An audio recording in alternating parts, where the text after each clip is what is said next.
Hola, ¿qué tal? ¿Cómo le va? Ya revisamos los números, las historias que hay detrás de cada uno de ellos. Estamos en Impacto Económico. Acompáñanos. Hablamos de Nicaragua, país que expande exactamente los servicios básicos hacia los pobladores del país centroamericano. Resalta el acceso a la electricidad. Les contamos de la llamada economía verde, que resulta ser un fenómeno mundial que muchos tildan de oportunidad de desarrollo. Analistas, expertos cuestionan para quién es ese desarrollo. Hoy se lo mostramos en nuestra arista económica. Y China se erige como líder comercial del continente asiático. Le contamos mucho más en nuestro tiempo de economía. Veremos las relaciones China-Kirguistán, Economía 360.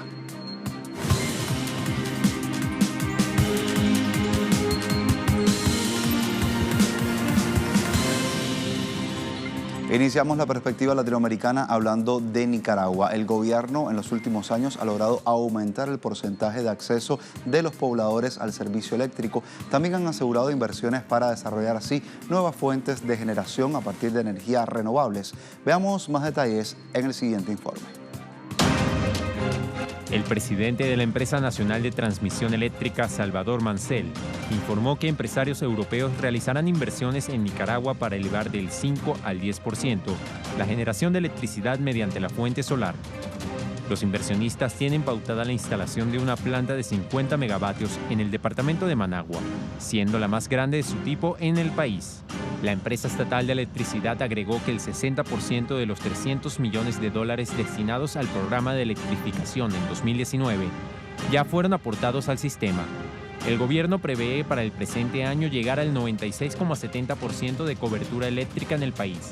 Igualmente destinará $27,9 millones para electrificar 528 comunidades en todo el país.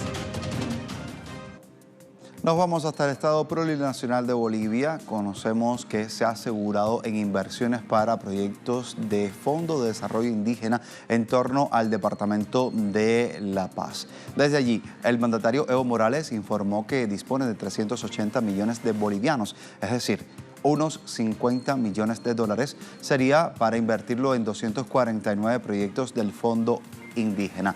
Por ejemplo, veamos cómo se puede desglosar toda esta cantidad de dinero. Hablamos de 49 de estos proyectos que son de riego fundamental en el país andino, 69 productivos, 20 de maquinarias y 111 de pequeños puentes que pueden interconectar diversas regiones. En esta primera fase de los proyectos del Fondo de Desarrollo Indígena para la Paz se ha impulsado a 169 iniciativas de las tantas que estaban en concurso. Entre ambas fases del Estado Plurinacional ha destinado 800 millones de bolivianos, su moneda, equivalente a unos 100 millones de dólares, que estarán versados en proyectos de los pueblos indígenas en La Paz. El mandatario Evo Morales, desde esa zona donde estaban realizando el acto, estaba resaltando el contraste en torno a esta inversión social frente a la enajenación de los recursos naturales y a las empresas estratégicas de gobiernos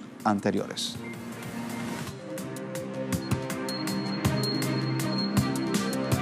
Cruzamos frontera, nos vamos a Argentina. Allí el gobierno sigue con indicaciones que ha emitido el Fondo Monetario Internacional en torno a los recortes en la inversión pública y social. Contraste que podemos apreciar. Estadísticas de la Oficina del Presupuesto del Congreso indican que la inversión pública del país cayó 14,2% en el mes de marzo de forma interanual. Igualmente, las partidas destinadas a las prestaciones sociales se desplomaban 40%.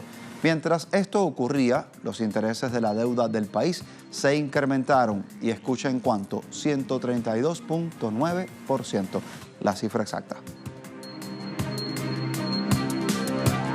Y hablamos ahora del comportamiento a la baja del comercio minorista de Brasil, que da cuenta de que el gigante suramericano no logra repuntar de forma económica pese a tener un gobierno promercado como siempre se elevaban las banderas de Bolsonaro.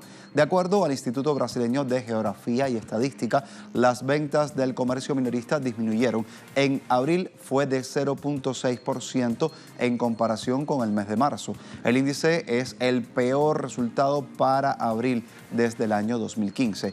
Las ventas minoristas del país del mismo mes en 2018 habían aumentado 17 o 1.7%. Por ejemplo, 5 de las 8 actividades estudiadas en el cuarto mes de 2019 registraban bajas, todas a la baja. Estas fueron las que les mostramos a continuación.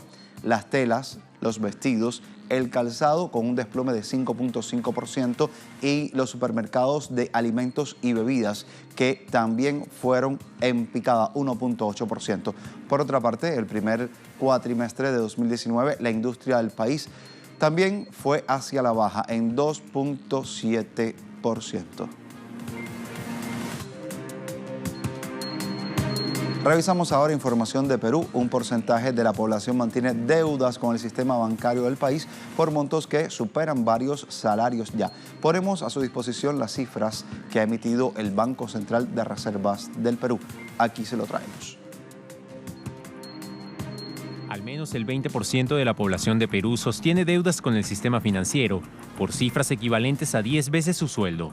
De acuerdo al Banco Central de Reserva, en 2018 el Perú registró la tasa de morosidad más elevada de los últimos 13 años, mientras que la deuda promedio de créditos de consumo pasó de 10.700 soles a 11.200 soles, equivalentes a $3.350. Asimismo, un informe de la consultora Arellano reveló que 59% de las personas que ingresan a la morosidad en el sistema financiero manifiestan que se debe principalmente al desempleo en algunos de los miembros de las familias. El 19% dijo que era por causas de una enfermedad propia y 18% por enfermedad de un familiar.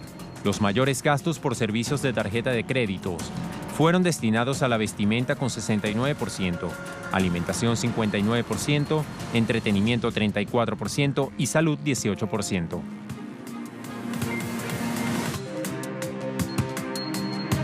Tiempo de una pausa en nuestro impacto económico. Al regreso, nuestro momento de análisis, y será en nuestra lista económica que revisemos la economía verde y muchos de sus pros y sus contras. Ya le contamos.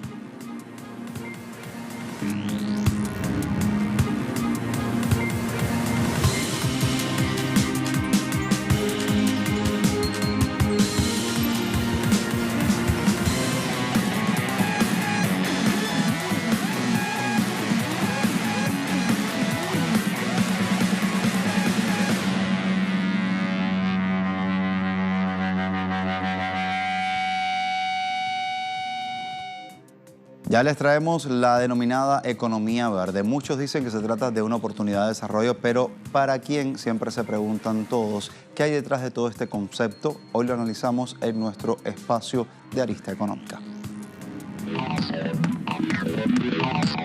La llamada economía verde fue presentada como una alternativa para solucionar los problemas socioambientales, como el combate a la pobreza, las desigualdades y la degradación ambiental. Y en las convenciones de las instituciones fue designada como meta de los objetivos del milenio en el programa de la ONU, por el Banco Mundial, la Organización de los Estados Americanos, entre otros. Sin embargo, esa economía verde surgida desde entonces no se limita a incluir las variables ambientales en el debate político-económico. Viene como un paquete forjado por el sector financiero ajustado a sus intereses. Abre paso a un proceso de acumulación de capital basado no solo en la explotación de trabajadores, sino también en la apropiación privada de bienes y recursos. Ello ha implicado un complejo y amplio proceso de cambios, de reformas legales, de implementación de políticas públicas, de iniciativas de las corporaciones y asociaciones empresariales, de proyectos de organismos internacionales y, en definitiva, del uso de la violencia por parte del Estado y hasta de grupos paraestatales o ilegales. Detrás del concepto se esconde el mismo viejo y desgastado modelo colonialista y extractor, con un nuevo visual ecológico y supuestamente sustentable, pero imperialista y expansionista, neoliberal. Los bonos de carbono, por ejemplo, fueron una de las maneras que buscó el orden dominante para hacer frente a los problemas ambientales, pero detrás de ello, lo que contenían era una oportunidad de negocios fantástica: privatización, mercantilización y financiarización de los bienes comunes en el centro de la apetencia de las transnacionales y sus negocios, son ahora dominados bajo el color verde. Se trata de mercantilizar la naturaleza y que los bienes comunes, la tierra y el subsuelo, sean apropiados privadamente.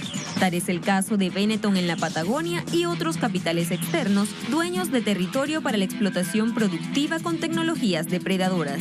Es el caso del fracking, la fractura hidráulica, para la extracción de hidrocarburos no convencionales, o de Monsanto y las semillas transgénicas.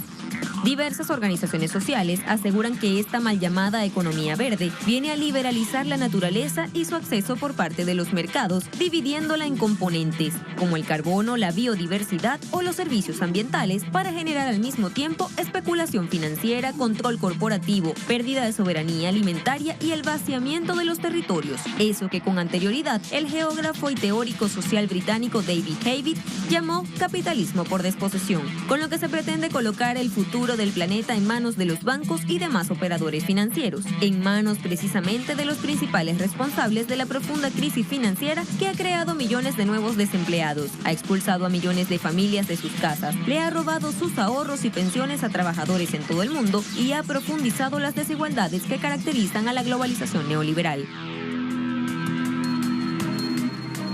Miramos más a fondo, instituciones como Naciones Unidas afirman que impulsar esta economía verde sería una solución contra la crisis global.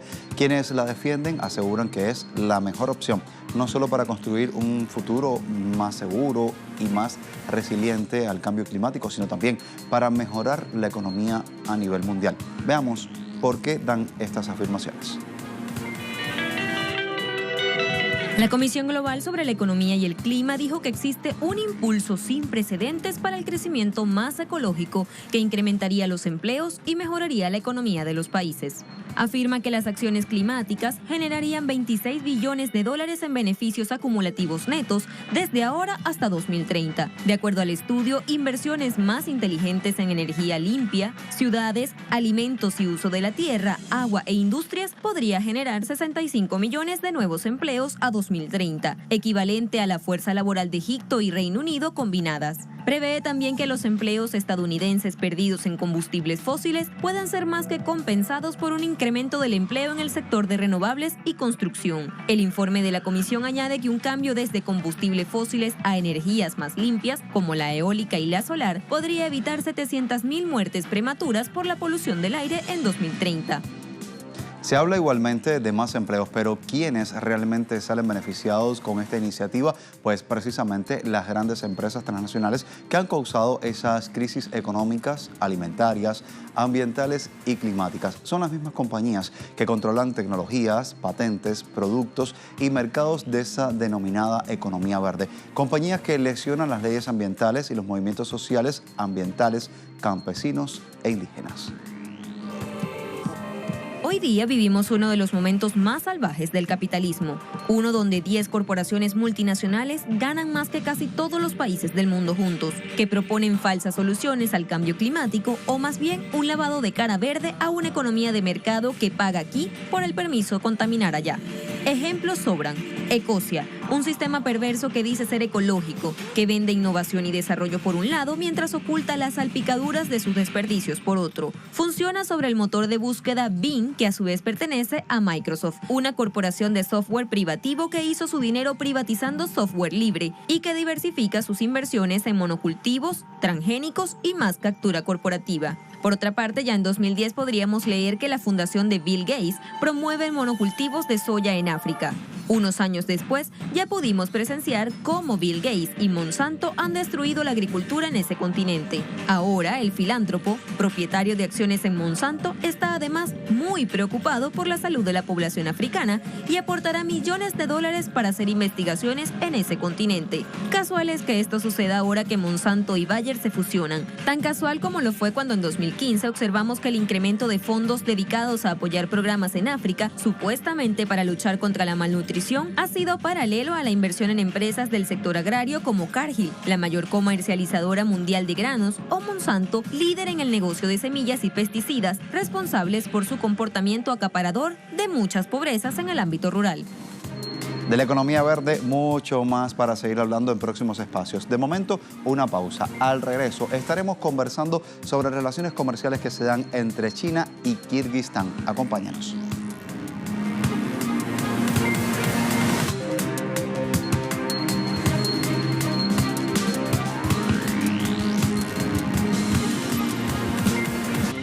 Vamos a la economía 360, hablamos de China, sigue liderando las relaciones comerciales en la región asiática, sobre todo entre sus vecinos del continente. El presidente chino Xi Jinping y su homólogo de Kirguistán, Sooronbay Jeengaebu, han dado un acuerdo, han dicho que llevarán la asociación estratégica integral de ambos países a un más alto nivel. Sí dijo que la construcción conjunta de la franja y la ruta se ha convertido en el centro de cooperación entre China y Kirguistán, instando así a los dos países a ampliar la alineación de sus estrategias de desarrollo, aprovechar también el nuevo potencial de las asociaciones y explorar nuevos espacios de cooperación. En esa línea, el mandatario chino afirmó que el comercio y la inversión entre ambas partes debería ampliarse mucho más. En tanto, su contraparte, Jen Bikov, ha dicho que su país está listo para profundizar la cooperación con China en áreas como el comercio, la inversión, la energía, la agricultura, también el transporte y en niveles locales también aumentar los intercambios culturales entre ciudadanos, es decir, entre personas.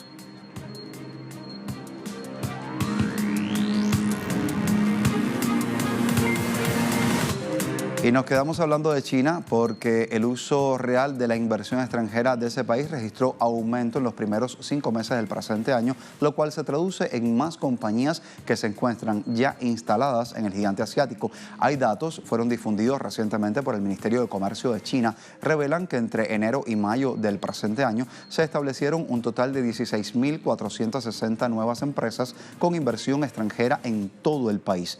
Con el uso real de la inversión extranjera alcanzando los 369.060 millones de yuanes, se ha dado un aumento anual de 6.8%. Asimismo, en este periodo, la inversión extranjera directa allí en China, desde los Estados Unidos, también aumentó. Fíjese usted, 7.5%, así lo dan a conocer fuentes oficiales, todo ello a pesar de esas tensiones comerciales que se han dado por parte de Washington contra Beijing.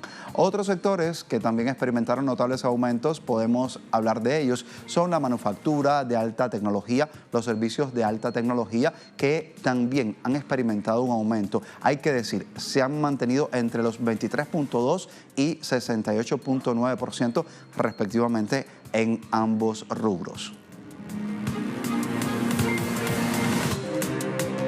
Vamos a revisar información que se mueve en las redes sociales. Organización de Países Exportadores de Petróleo en su portal web está dando a conocer información que también refiere Sputnik y titula así: la OPEP revisa a la baja la demanda global del crudo en el año 2019. El cártel petrolero en su informe de junio señala que la demanda mundial de petróleo pudiera aumentar en 1.14 millones de barriles diarios este año, cifra que quedaría muy por debajo de la estimación del mes anterior. Revisión que se ha dado a la baja y se debe principalmente a una menor demanda de petróleo en la región de esta Organización para la Cooperación y el Desarrollo Económicos, OCDE. Solamente tenemos que decir que estas cifras se corresponden con el primer trimestre del presente año. En ese sentido, en América del Norte el resultado de marzo fue el más bajo debido a una menor demanda de la gasolina en los Estados Unidos y también de los destilados ligeros en Canadá. En la región de Asia-Pacífico la previsión se rebajó también y fue a consecuencia de recortes de producción, tanto programados como también imprevistos que se dieron. Esto sucedía en empresas del sector petroquímico y lo pudieron registrar durante el primer trimestre.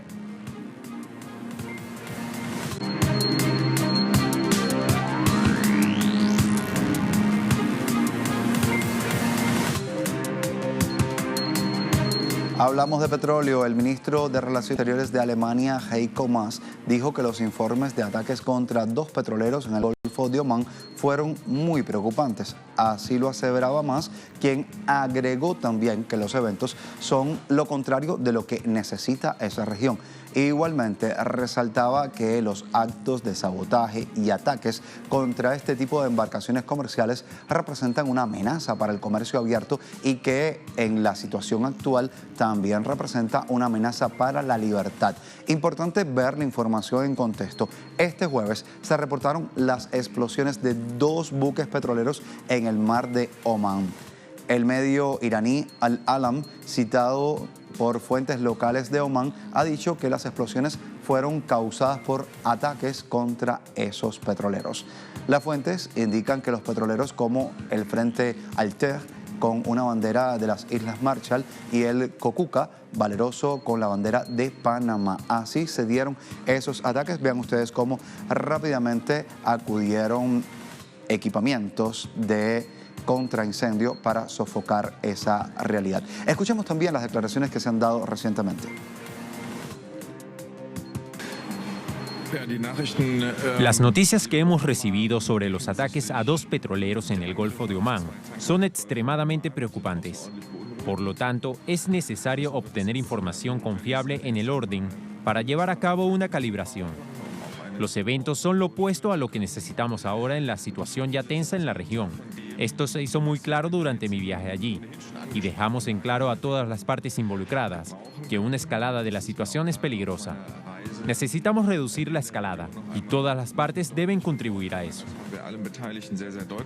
Después de estas declaraciones vamos a revisar cómo se mantuvieron los indicadores petroleros durante esta jornada de alza, jornada también de equilibrios y de momentos que se mantienen. Vamos a ver, WTI, petróleo intermedio de Texas, se cotizó así, $52.88 el barril, una subida que se estuvo dando en la jornada de 3.63%. Revisamos también el barril del Brent, referencia para todo el territorio europeo, se estuvo ubicando en $61.72 el barril, al alza en 3.29%. Y vamos a sumar también el crudo venezolano. Se cotiza en yuanes, aquí lo tienen, 385.20 yuanes. Un descenso se había dado la semana anterior, de momento se mantiene estable hasta la jornada de mañana, que también tendríamos pues un cambio en este indicador. Llegamos al final de nuestro impacto económico. La invitación para que se quede interconectados con nosotros a través de las redes sociales. Telesur Impacto E, Yosmani Telesur y Telesur TV, nuestras coordenadas en Twitter, Facebook, Instagram. También puede escribir a través de nuestro correo electrónico. Hasta la próxima. Continúa con Telesur.